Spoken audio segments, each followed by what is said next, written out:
السلام علیکم ورحمۃ اللہ وبرکاتہ۔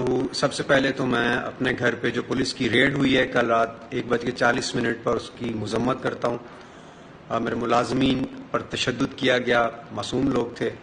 اس کے بعد فیملی کو ہراساں کیا گیا، بلا اجازت گھر کے اندر داخل ہوئے، پوچھ گچھ کرتے رہے، سارے گھر کو سرچ کیا جاتے ہوئے ڈی وی آر کی فوٹیج ڈی وی آر سارا اٹھا کے وہ بھی لے گئے۔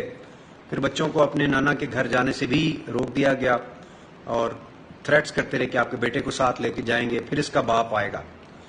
تو باپ نے کیا ہے یہ میری سمجھ سے باہر ہے۔ میں نے تو اپنی سیاسی زندگی کے اندر ہمیشہ کوشش کی ہے کہ پیار محبت سے گزاروں، اور اس کے بعد ہمیشہ میں نے 9 مئی کو بھی میں یہی درس دے رہا تھا، اور وہ میڈیا پہ ہر جگہ موجود ہے اس کا ریکارڈ، کہ آپ لوگوں نے کوئی آگ نہیں لگانی اور کوئی توڑ پھوڑ نہیں کرنی، عام آدمی کی زندگی متاثر نہ ہو۔ ایک ویڈیو جاری میرا پیغام اس دن، کیونکہ میں شاہدرہ میں تھا، جب واپس آ رہا تھا تو ٹائر جلائے ہوئے تھے لوگوں نے، تو میں ان کو یہی کہتا رہا بار بار، لیکن میری سمجھ سے باہر ہے کہ مجھے کیوں اٹھانا چاہتے ہیں۔ میری دعا ہے اللہ سے کہ ایاک نعبد و ایاک نستعین تو ہم کہتے ہیں، اب اس سے آگے بڑھ کے کہیں اہدنا الصراط المستقیم، اور پوری قوم کہے، کوئی ایک گروہ نہ کہے کہ یا اللہ ہمیں سیدھا راستہ دکھا، صراط الذین انعمت علیہم۔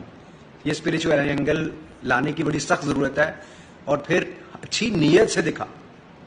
انشاءاللہ جب ہماری نیت صاف ہو جائے گی سب کی، اس وقت انشاءاللہ حالات بہتر ہوں گے۔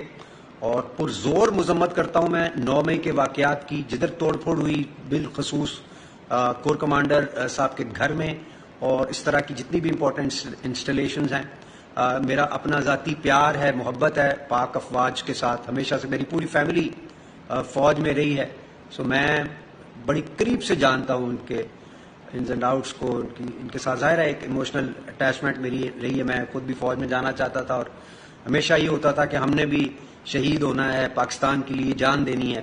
سو وہ شہداء کی جو یادگاریں ہیں وہ ٹوٹتی ہوئی دیکھ کر تکلیف ہوئی ہے۔ مجھے نہیں پتہ